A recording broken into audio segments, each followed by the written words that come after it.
देव बरो दीस दिवन आमकां सुमेस्तांक. जेजू आयच्या दिसा म्हणटा, "येया मुजे सरशीन." तर जेजू सरशीन हांवें कित्याक येवचें? जेजू स्वताच्या उतरांनी सांगता, "येया मुजे सरशीन." कश्टांतल्यान, वजन वयतल्यान, खंयच्या सकट परिस्थितीन तुमी आसात गी, त्या सर्व परिस्थितींनी मुज्या सरशीन येया म्हणटा जेजू. मनशां सरशीन वसा वा खंयच्याय लागीं वसा म्हणून जेजू क्रिस्त म्हणना, बगर जेजू म्हणटा, "मुज्या सरशीन येया." म्हज्या सरशीन येया म्हणल्याचो अर्थ कितें? कशें तर जेजू सरशीन हांवें वेचें? जेजू सरशीन वेचें म्हळ्यार ताच्या उतरांच्या सरशीन वेचें. आनी जेजू म्हणटा, "हांव तुमकां विशेव दितां." वय भाव भयणीनो, आम्हा सर्वांक ही गरज आसा विशेवाची. आम्हा सर्वांक ही गरज आसा शांती समाधानाची, संतोषाची, दादोसकायची. आनी ही ही दादोसकाय जेजूच्या उतरांनी मेळटा. जेजू म्हणटा, "म्हज्या सरशीन तुमी येताना" म्हळ्यार ताच्या उतरां लागीं येता आसतना, ती उतरां म्हजे थंय मासत आसतना, तो खरो संतोष आमचे थंय येता. आमचें थंय आसचें तें उणेपण काडून उडयता. आमचें थंय आसचें तें जडाय तें काडून उडयता. कित्याक जेजू क्रिस्ताचीं उतरां तीं जीव जावन आसात. आमकां जीव तीं दितात. दोनदारेची तालवार ती जावन आसात. आनी क्रियात्मक आमचे भितर ती काम करूंक शकतात.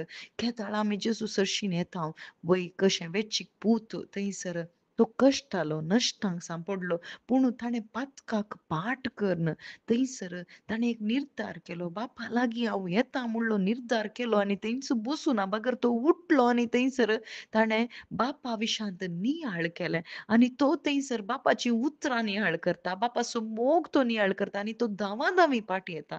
धवळ भाव भयणीनो, थंयसर बाप ताचे लागीं वचून ताका पुटलोन धरचें रावचें आमी पळयता. ताची परिस्थिती तो विचारना. तुवें कित्याक अशें केलें म्हणून तो विचारना. बगर थंयसर त्या पुताक जाय जाल्लें समाधान तो थंयसर दिता. तो बुजयता तो बाप आनी तो कितें करता, ताका भितर घेता, ताचे थंयसर ताका नाणयता, दोगलो घालता, अधिकार ताका दिता, मुदी घालता, मोचे घालता आनी संभ्रमीक जेवण थंयसर ताचे पासून तयार जाता. तशेंच भाव भयणीनो, केदाळां आमी बापाचो मोग नियाळ करता.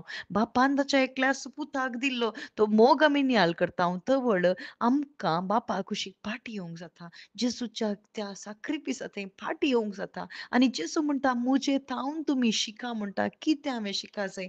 बापाचो मोग करचो हांवें शिकूंक आसा. आनी बापा थंय फाटीं उरतना कितें जाता? पश्चाताप भोगून म्हजीं पातकां वळखून घेवन फाटीं येता आसतना बाप आमकां आरावन धरता मात्र न्हय, ताच्या रगतान जेजू क्रिस्ताच्या रगतान तो धुवन नितळ करता. ताचें नितीवणपण आमकां नेसयता मात्र न्हय, मोचे तो घालता. शुभ वार्ते पासून ते मोचे आमकां दिता. अधिकार पुताचो अधिकार तो आमकां दिता.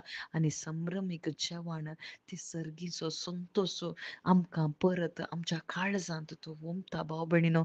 तर कोणाक सकड ह्या समाधानाचो विशय आसो आनी त्या संभ्रमाचो गरज आसा, हर एका व्यक्तीक गरज आसा. कित्याक हर एक मनीस पातकी जावन आसा. तें समाधान होगडायलेलो मनीस जावन आसा आदां वरवीं. पूण आज जेजू क्रिस्त आम्हा सर्वांक आपोवन आसा. येया मुजे सरशीन. आमेन.